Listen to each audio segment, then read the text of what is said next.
Oke Kak, waktunya aja ya, tempatnya di sini. Waktunya saja kami persilakan buat Kak Susan. Oke, bentar ya, saya share screen dulu.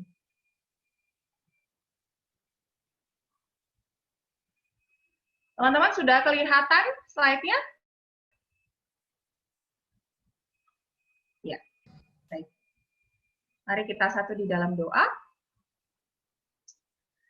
Bapa di dalam surga, terima kasih Tuhan untuk kesempatan yang Tuhan boleh berikan kepada kami pada hari ini, pada sore hari ini untuk berkumpul bersama, meski di dalam media virtual Tuhan.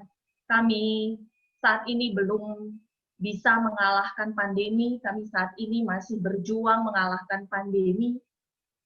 Namun Tuhan, kami bersyukur di tengah perjuangan kami, Tuhan memberikan kami kreativitas dan teknologi yang cukup memadai untuk kami berkumpul dan bertemu tatap muka, dan kami percaya Tuhan ini menjadi sarana anugerah yang Tuhan berikan kepada kami untuk bisa bersekutu bersama Tuhan di dalam keluarga CMF. Terima kasih Bapa di dalam surga, saat ini kami hendak mendengarkan firman Tuhan, kiranya Tuhan yang boleh berbicara, kiranya Tuhan yang boleh mengurapi hati, pikiran kami, bahkan mulut hamba-Mu untuk hanya dikuasai oleh Roh Kudus-Mu saja. Terima kasih Tuhan, terima kasih. Di dalam nama Tuhan Yesus kami berdoa dan bersyukur. Amin. Iya, teman-teman, tema kita pada hari ini adalah My Location Unknown, ya. Ini bukan judul lagu, walaupun mungkin mirip-mirip ya dengan judul lagu. Tapi ini mau mengisyaratkan bahwa kerap kali kita sebagai manusia ada di dalam fase-fase di mana kita itu ada di situasi-situasi yang nggak diketahui. Tempat yang nggak diketahui itu kan erat sekali kaitannya dengan situasi yang nggak diketahui, ya kan? Terus kalau kita udah mulai bingung gitu ya, kita harus ngapain, terus kita nanya orang-orang yang kita kenal, nanya sama internet, googling, searching ya. Nggak tahu juga jawabannya. Android, where's my car? Unknown, gitu ya. Jadi kita ada di dalam situasi-situasi yang nggak jelas, gitu, nggak tahu kita nih ngapain ya habis ini. Dan saya yakin bukan hanya teman-teman 2020 yang baru masuk ke kedokteran, baru masuk mungkin ke atro, baru masuk ke FKG Mas Saraswati, baru stay di Bali mungkin. Saya yakin bukan teman-teman 2020 aja, kakak-kakaknya juga. Mungkin pergumulan kami bahkan di unknown situation ini mungkin jauh lebih gelap gitu ya dibandingkan teman-teman 2020. Yang alumni-alumni yang udah dokter-dokter saya lihat tadi beberapa ada ya. Rasanya juga mungkin ada di dalam situasi-situasi ini, apalagi di dalam masa pandemi sekarang ini ya kan. Nah teman-teman, kita mau belajar dari kisah Alkitab, seorang tokoh Alkitab yang juga menghadapi situasi yang sama, yaitu Paulus. Saya akan mencantumkan ayat Alkitabnya biar kita nggak usah lama-lama buka Alkitab ya. Sebenarnya nanti kalau teman-teman boleh membaca secara lengkap, boleh lihat pasal 27 sampai pasal 28 ayat 10 ya. Tapi saya akan membahas beberapa bagian saja. Kisah Rasul 28 ayat 1 mengatakan, setelah kami tiba dengan selamat di pantai, barulah kami tahu bahwa daratan itu adalah Pulau Malta. Teman-teman, ini Paulus dan beberapa orang ya. Tapi ada kata barulah kami tahu. Ini berarti bahwa mereka memang tahu pada akhirnya. Tapi ada fase di mana mereka itu nggak tahu mereka itu ada di mana, gitu kan. Syukur-syukur mereka bisa tahu pada akhirnya tempat ini adalah Pulau Malta. Karena mereka sadar bahwa mereka masih hidup saja, itu udah puji Tuhan. Kenapa? Karena ada kalimat pertama, setelah kami tiba dengan selamat. Emang kenapa mereka sebelumnya? Di pasal 27 itu diceritakan bahwa mereka menempuh perjalanan yang sangat membahayakan. Berkali-kali mereka diterpa dengan angin sakal. Teman-teman bisa bayangin ya. Berkali-kali diterpa dengan angin sakal. Saya satu kali naik kapal, nggak usah pakai angin sakal aja, bisa muntah, mabok. Apalagi ada di dalam situasi seperti itu. Dan akhirnya di ayat 41, kapalnya pecah. Nggak tertolong lagi. Dan mereka ini, kalau di film ini seru banget sebenarnya kan. Paulus ini kan statusnya tahanan. Ya, jadi dia mau dibawa ke Roma. Paulus bersama dengan tahanan-tahanan lainnya kan dikawal sama prajurit-prajurit. Kapal pecah. Prajurit takut dong, tahanan-tahanan pada kabur ya kan. Jadi mereka udah sempat hampir bunuh-membunuh satu dengan yang lainnya. Tapi Paulus melerai gitu ya. Dan akhirnya 276 jiwa itu boleh sampai dengan selamat di daratan tersebut. Nah, teman-teman, kemudian pada akhirnya mereka boleh tahu gitu ya bahwa ada penduduk tuh di pulau itu, gitu kan. Penduduknya sangat ramah, bahkan dibikinin kayak api gitu ya, api unggun gitu ya, mengajak mereka menyalakan api besar karena udaranya dingin dan mereka juga kan habis berenang-renang, kapalnya kan pecah ya. Tapi menarik sekali ketika narator dari teks ini mengatakan sangat ramah. Sangat ramah. Jadi bukan kalau kita kayak nonton film-film itu kan kalau kita masuk ke dalam pulau yang unknown gitu ya, terus penduduknya muncul, terus kita dibawa masuk ke dalam panci ya kan, terus direbus hidup-hidup gitu kan. Tapi ini enggak, mereka ramah. Hanya menariknya kata penduduk di sini itu dalam bahasa Yunani-nya itu barbarion. Artinya mereka itu orang yang budayanya bukan Greco-Roman, bukan Yunani dan Romawi. Jadi saya ngebayangin ya, Paulus pada waktu nyampe di daratan bersama dengan orang-orang lainnya, itu ngomong, Pak, Bu, kapal kami pecah gitu ya. Terus yang penduduknya, gitu ya. Karena banyak penafsir menduga bahwa mereka ini orang Fenisia. Jadi bukan orang Greco-Roman. Bahasa mereka beda, budaya mereka berbeda. Tapi sangat ramah kok. Puji Tuhan. Nah, Paulus tarik napas lah bentar, basah-basahan, baru habis kena angin badai yang disakal, terus akhirnya kena api unggun. Wah, bantu-bantu lah ya, masukin kayu-kayu, ranting-ranting ke dalam api unggun. Terus kemudian tiba-tiba ular muncul gigit. Baru istirahat bentar, udah ada ular. Dan tahu teman-teman apa yang terjadi kemudian? Masyarakat atau penduduk yang sangat ramah ini tiba-tiba dong semuanya nyinyir.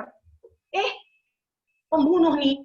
Paulus yang digigit ular dibilang pembunuh karena mereka mempunyai konsep mistis gitu ya, konsep yang agak-agak terkait dengan dewa-dewi yang kalau misalkan ada orang yang celaka, ada kemungkinan besar dia pernah mencelakai orang lain.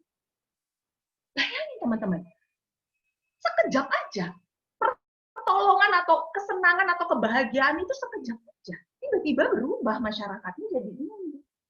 Kita belajar satu hal ya dalam kehidupan, bahwa memang hidup itu nggak pasti kok. Uncertainty is the only certainty in life. We cannot embrace it or be comfortable with it. Karena kalau misalkan ada nih ya di antara teman-teman yang masih berpikir, oh semua kehidupanku jelas-jelas aja kok, mama papaku baik-baik aja, terus sekolahku ranking-ranking aja, masuk ke kedokteran lancar-lancar aja, dan semuanya serba jelas, hati-hati teman-teman. Saya yakin dan percaya hampir semua teman-teman CMF, mungkin hanya beberapa yang masih menduga bahwa hidup itu jelas-jelas semua, gitu, pasti-pasti semua. Saya yakin banyak sekali teman-teman atau alumni-alumni yang sudah merasakan yang namanya uncertainty ini. Tapi, yang namanya kedewasaan atau maturity adalah ketika kapasitas kita itu meningkat. Kita memiliki kapasitas untuk bertahan di dalam ketidakpastian tersebut. Paulus pada saat itu menghadapi ketidakpastian tersebut.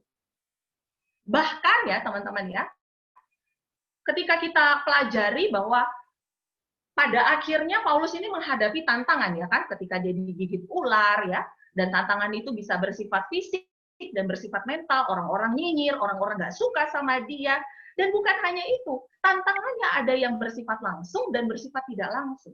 Yang langsung kita nih yang ngerasain, langsung digigit ular kita, langsung dinyinyirin kita, gitu ya. Tapi ada juga tantangan tidak langsung, orang lain yang ada masalah, orang lain yang menghadapi tantangan, tapi kita berdampak. Pernah nggak sih teman-teman merasakan seperti itu? Misalkan ya, teman-teman 2020 udah masuk ke dalam kosan, ya kosannya enak, orang tua baik-baik aja, uang lancar, makan lancar, ya kan? Tiba-tiba teman kosan yang di sebelah positif COVID, misalkan. Dia nggak punya keluarga, dia sendirian. Otomatis kan berdampak juga sama teman-teman. Atau ada masalah-masalah orang-orang terdekat kita yang lainnya yang akhirnya memberi dampak juga kepada kita. Dan tahukah teman-teman bahwa Paulus pada saat itu juga menghadapi indirect challenge, yaitu ketika dia di Pulau Malta, ada yang namanya ayah Publius. Publius itu adalah gubernur di Pulau Malta, dan ayahnya si Publius ini sakit disentri. Kok bisa ya Alkitab nulis disentri? Iya dong. Yang nulis kisah para rasul kan dokter. Namanya Lukas, ya. Lukas itu menulis satu buku 2 bab. Bab pertama itu Injil Lukas, bab kedua itu kisah para rasul.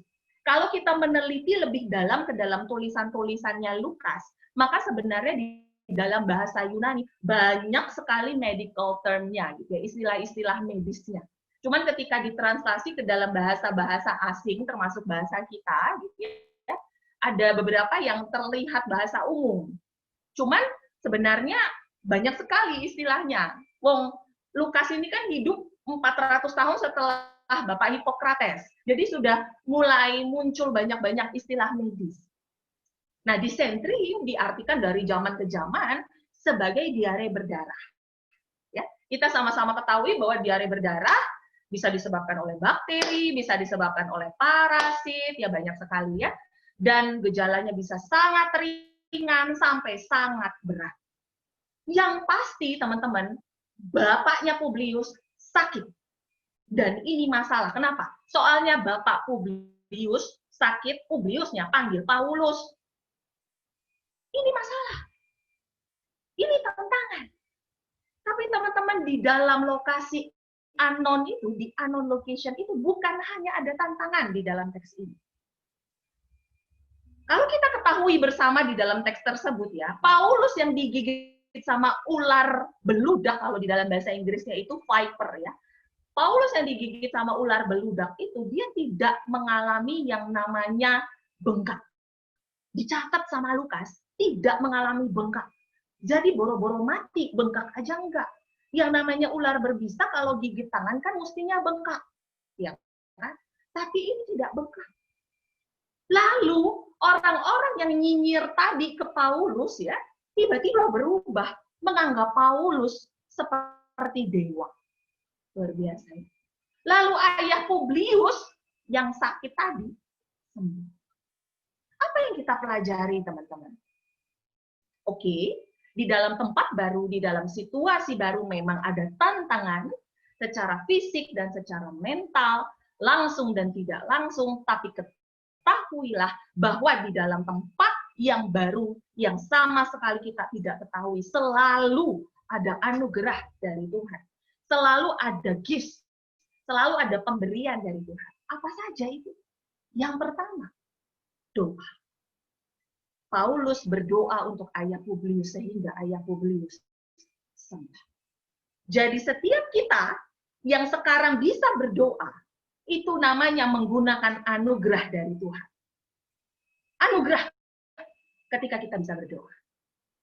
Kak, berdoa doang kok anugerah? Iya, ada banyak orang yang kehilangan harapan bahkan untuk berdoa. Berdoalah. Di dalam lokasi baru, di dalam situasi baru, berdoa. Yang kedua adalah usaha. Ya, teman-teman, Paulus kan digigit nih ya, digigit ular. Dan apa yang Paulus lakukan? Kita mencatat dia mengibaskan ular itu dari tangannya. Dia shake off the viper from his hand. Itu effort. Enggak yang tiba-tiba dia digigit sama ular kan, aduh Tuhan, apalagi sih ini ular, ya ampun, udah angin ribut, angin sakap, kapal pecah, terdampar, ular lagi, diem. Enggak. Paulus do something. Walaupun itu cuma shake off gitu ya. Kalau misalkan lebih lama ularnya nancep gitu ya, mungkin aja betulan mati gitu ya, kita nggak tahu. Soalnya kan mereka nggak otopsi ularnya, ini beneran berbisa apa enggak gitu kan, nggak ketemu ularnya juga, orang masuk lagi ke dalam api ya kan. Jadi kita nggak tahu. Yang pasti do something. Ketika kita hopeless, kita cenderung effortless. Sehingga ketika kita bisa melakukan atau mengerjakan sesuatu, itu tandanya kita masih punya anugerah. Anugerahnya setidaknya harapan yang membuat kita bisa melakukan sesuatu. Nah, teman-teman ketika ada di dalam situasi penuh dengan tantangan, ayo kita lakukan sesuatu, jangan diam saja. Itu yang kedua. Yang ketiga adalah orang-orang. Apapun agamanya, apapun keyakinannya, ya, penduduk Malta dibilang sangat ramah, walaupun pada akhirnya nyinyir, tapi kalau kita baca lebih lanjut, Publius dan penduduk itu boleh menyambut Paulus, pada akhirnya menjadikan Paulus seperti dewa, melayani 3 hari 3 malam dengan pesta, gitu ya, dengan makanan. Luar biasa. Ketika kita pindah, misalkan teman-teman yang dari luar Bali, gitu ya, terus masuk ke Bali, apa sih orang-orangnya kok kayak begini banget, beda banget sama tempatku, gitu ya. Oke, mungkin ada beberapa yang seperti itu, tapi yakinlah banyak yang baik. Jadi kita arahkan kepada pertolongan-pertolongan Tuhan, anugerah-anugerah yang Tuhan berikan di dalam kehidupan kita. Pindah kosan, masuk ke dalam kosan, terus kok orang-orangnya dingin-dingin semua, kok nggak hangat seperti ketika aku di rumah, gitu ya. Iya, mungkin ada beberapa yang seperti itu, mari kita akui bahwa itu adalah tantangan. Di unknown location, we will find challenge, but in spite of challenge, there are many gifts. Dan bisa jadi adalah orang-orang yang mungkin kita belum ketemu aja, gitu ya, yang kita belum sapa-sapaan aja sama mereka. Cari orang itu. Dan yang terakhir adalah kelompok orang percaya. Teman-teman, sebelum kita masuk ke dalam kelompok orang percaya, Allah ada di mana? Allah ada di tengah-tengah semuanya. Allah yang memberikan anugerah kepada kita untuk bisa bertahan, tapi Allah juga yang mengizinkan tantangan itu terjadi. Allah berdaulat. Jadi saya tidak mau mengiklankan gitu ya. Allah cuma kasih yang baik-baik aja ya. Terus tantangan Allah nggak kasih. Enggak. Kita diizinkan Tuhan di dalam masa pandemi ini. Kita diizinkan Tuhan di dalam masa kuliah online ini. Buat apa? Supaya bisa kita berkembang, bertumbuh, semakin dewasa, semakin kita mendekat kepada Tuhan, semakin kita mengerti apa yang Tuhan inginkan, semakin kita bertahan dan mempunyai kedewasaan. Kalau misalkan kita istilahnya kayak orang-orang yang melaut dan cuman di pinggir-pinggir pantai aja ya, kita bukan orang yang bisa dikatakan pelaut yang hebat, kan? Tuhan mengizinkan tantangan-tantangan itu. Nah, sekarang kita bicara tentang group of believers ya, teman-teman. Gini, mereka, saya pakai kata mereka ya, masuk itu bareng-bareng. Pasal 28 ayat 1, setelah kami tiba dengan selamat di pantai, barulah kami tahu, ya kan? Dan menghadapi gejolak, menghadapi permasalahan, dan seterusnya. Terakhir, waktu mereka mau pergi, ya, mereka, penduduk Malta, sangat menghormati kami yang terdampar itu, dan ketika kami bertolak, mereka menyediakan segala sesuatu yang kami perlukan. Wong Paulus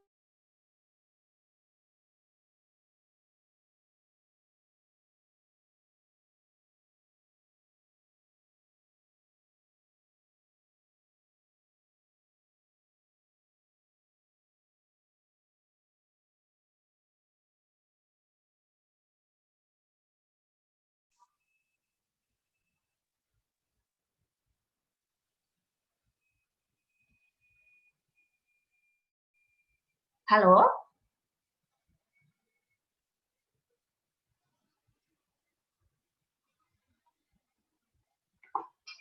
Halo? Kedengeran ya? Oke. Kedengeran, Kak. Tadi hilang di mana, Chow?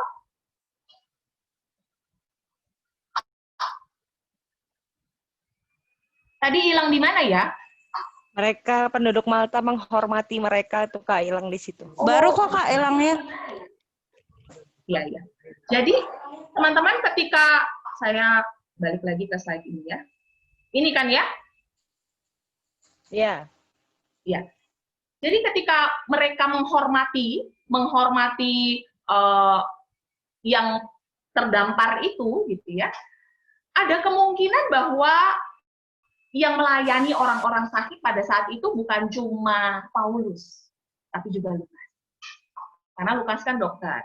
Jadi kayak Lukas buka klinik di sana. Kan tidak disebutkan, mereka pun disembuhkan juga oleh siapa. Jadi banyak penafsir yang menduga bahwa Lukas juga bantuin Paulus. Artinya teman-teman, Lukas yang bersama-sama dengan Paulus pada saat itu, dan juga Aristarchus, ini ada di pasal 27 ayat 2 ya, boleh menjadi group of believers yang barengan sama Paulus. Lukas sama Aristarchus berkali-kali disebutkan sama Paulus di dalam surat-surat Paulus ya, yang menceritakan bahwa mereka itu adalah rekan sekerjanya Paulus. Bahkan Aristarchus itu disebut teman sepenjaranya Paulus. Maka teman-teman kita bisa ketahui bahwa salah satu anugerah yang Tuhan berikan kepada kita di dalam unknown location itu adalah group of believers, orang-orang percaya. Disinilah CMF hadir. Kak, kenapa mesti CMF? Kenapa nggak gereja aja? Kan ada banyak gereja, ada institusi gereja ini, gereja itu. Teman-teman, saya mau katakan, saya sebagai aktivis gereja ya, saya mau katakan bahwa gereja, institusi, ya, kalau kayak orang, itu cuma punya 2 tangan, 2 kaki. Kita butuh berjejaring, kita butuh bekerja sama, bersama-sama. Kalau teman-teman berasal dari sekolah yang ada persekutuan di sekolahnya, di SMP atau di SMA-nya, atau papa mamanya ada persekutuan di perusahaannya, di kantornya, itu semua bukan untuk menggantikan gereja. Bukan untuk substitusi gereja, tapi untuk melengkapi gereja. Salah satunya yang terbatas gitu ya, gereja menghadapi setiap profesi, menghadapi rentang umur dari anak-anak banget baru lahir gitu ya, sampai udah usia indah, sampai lanjut usia. Kadang-kadang orang yang studi medis gitu ya, yang mahasiswa medis menghadapi gejolak di dalam studi, yang terkait juga dengan keimanan, bingung mau ngomong sama siapa. Nah, disinilah CMF hadir. Kalau misalkan teman-teman bingung di dalam masalah studi yang mungkin sangat terkait dengan keimanan, kita berhubungan dengan hidup mati loh ya. Kalau kuliah yang urusannya cuma sama laptop doang, mungkin nggak hubungan sama hidup matinya seseorang, tapi kedokteran erat sekali kaitannya dengan nyawa. Sehingga akan mau nggak mau bersinggungan dengan keimanan. Disinilah CMF hadir. Kak, berarti CMF cuma untung buat mahasiswa dong? Enggak. Nih ya, teman-teman, ini saya waktu tahun, ini pengurus CMF udah lihat fotonya. Kayaknya tahun 2003. Enggak deh, 2004. Karena udah ada Novi di sini. Tahun 2004 kami fotoan. Ini pengurus ya, pengurus PMK, Persekutuan Mahasiswa Kristen Fakultas Kedokteran Unpad. Saya angkatan 2001, teman-teman. Nah, terus ya, udah pengurus gitu ya. Tahunnya 2004. 2018 ketemu lagi. 18 kurang 4 sama dengan 14 tahun. Rentang 14 tahun. Ini saya ya. Ini Dokter Karina, manajemen. Ini Dokter Sally, Objin. Ini Dokter Stephen, bedah. Ini Berton, nggak tahu di mana dia di sini. Pokoknya dia pengurus juga, spesialis anak. Ini Lianda, spesialis anak. Irwanto, residen jiwa sekarang. Teman-teman semuanya masih ketemu waktu itu di acara Camp Medis Nasional yang ada di Bandung. Kami ngapain di sana? Memang kita masih mahasiswa? Enggak, kita bantu-bantu kakak-kakak sok sibuk di Camp Medis pas waktu di Bandung gitu ya. Jadi kita bersama-sama pada saat itu ketika mahasiswa di alumni pun kami masih bisa saling kontak-kontakan dan saling menolong. Sampai saat ini saya masih kontak-kontakan kok sama mereka. Jadi di dalam dunia alumni CMF pun memberi dampak. Salah satunya lagi ini. Ini saya tahu ini yang ini Kojan ya, Kojan. Ada Kojan ya, Jan Christian 2013. Ada bersama dengan kita sekarang. Jan, where's your voice? Ada Kak, ada. Oke, ada. Jan, nanti kalau mau ngelihat muka Jan boleh ya, langsung dengan videonya ya. Tapi di sementara ini tidak bisa dilihat di foto ini. Intinya dia bersama dengan Ko Joshua, alumni CMF juga, ya bersama dengan Dr. Olive, alumni Undip, itu merintis ibadah minggu on-site di Wisma Atlet untuk para dokter. Mereka juga nggak keluar kemana-mana, jadi ya udahlah nggak apa-apa ya, mereka kumpul-kumpul, tapi juga dengan protokol kesehatan kok mereka. Kok bisa ketemu sama alumni Undip, ketemu di Camp Medis kayak begini? kok bisa ketemu Kemedis diadakan? Ya iya kan ada persekutuan-persekutuan begini di kampus-kampus kedokteran. Maka mereka bisa kayak, ya ampun, ketemu lagi. Ayo kita bareng-bareng. Ini juga Ahab. Ayu Hapsari? Absen? Halo? Halo Kak, iya Kak. Nah, Saya di sini. Ahab ini terdampar di Kalimantan ya, internship dan bersama-sama dengan teman-teman dokter dari berbagai provinsi, dari berbagai daerah. Terus ketemu dong sama alumni Nomensen, ketemu juga sama alumni Unsrat Samratulangi, ketemu juga mereka waktu Kemedis pas mahasiswa. Terus saya tanya sama Ahab, ngapain aja sama mereka bertiga? Sharing-sharing renungan, Kak, tuker-tukeran ayat. Keren banget ya. Jadi ketika terdampar, ada temennya, ada barengannya, kayak Paulus barengan sama Lukas dan Aristarkus. Ini maksudnya gini teman-teman, CMF Bali bukan skala Bali top, tapi bisa skala nasional. Bahkan bisa skala internasional. Ini Cecia ya, yang udah pergi ke London itu Cecia, Kak Ivena, sama Kak Acau. Ya. Barengan mereka dengan teman-teman kedokteran dari kampus-kampus lain di negara lain. Mereka saling mendukung, saling menguatkan, saling meneguhkan, saling diteguhkan. Terus udah gitu Kak Keisha. Keisha ada nggak di sini Keisha? Halo Keisha, absen? Tidak hadir ya. Keisha pada saat itu juga membantu teman-teman dari Korea, ya, dari kampus Kristen Korea yang mau melayani di Bali, terus mereka nggak tahu bahasa Indonesia, terus kita juga nggak tahu, cuman bahasa Korea kita cuma tahu Annyeonghaseyo, ya Keisha kita utus, gitu kan. Akhirnya ketemu, bisa barengan, bisa saling mendukung, bisa menghadirkan Kristus di desa-desa, di berbagai tempat. Dampaknya luas sekali. Tapi teman-teman, ini mulai dari komunitas yang sangat kecil, yaitu dari CMF. Saya mau mengatakan CMF kecil lagi, karena CMF itu hadir karena ada kelompok kecilnya, ada KTB-nya. Jadi kalau misalkan teman-teman hadir di CMF, ya, jadi keluarga CMF, otomatis harusnya teman-teman boleh bergabung dengan keluarga yang lebih kecil lagi, kelompok kecil, yaitu KTB. Jadi kayak Paulus sama Lukas sama Aristarkus bertiga. Dan akhirnya kita bisa memberi dampak seperti Paulus memberi dampak ke seluruh dunia. Teman-teman 2020, welcome to CMF Bali. We are so glad to welcome you. Dan kita hadir untuk kita. Biarlah kita boleh menghadirkan Kristus di dalam keseluruhan hidup kita, baik itu di dalam studi maupun pada saat kita menjadi alumni sesuai dengan profesi kita. Mari kita satu di dalam doa. Bapa di dalam surga, kami mengucap syukur Tuhan untuk teman-teman 2020 yang boleh bergabung bersama-sama dengan kami. Bersyukur juga untuk teman-teman alumni, kakak-kakak dari 2019 sampai 2013, dan semua alumni Tuhan, terima kasih Bapak untuk kehadiran mereka. Kiranya kami boleh menguatkan teman-teman 2020 yang mungkin bingung dengan segala situasi di Udayana, situasi di kedokteran. Kiranya Tuhan yang boleh menguatkan dan meneguhkan mereka semua juga di dalam kehadiran kami. Apapun Tuhan yang menjadi pergumulan mereka, apapun Tuhan yang menjadi tantangan mereka, fisik, mental, langsung, tidak langsung. Kiranya Tuhan mereka boleh melihat akan kesempatan-kesempatan yang Tuhan berikan, akan anugerah-anugerah yang Tuhan berikan.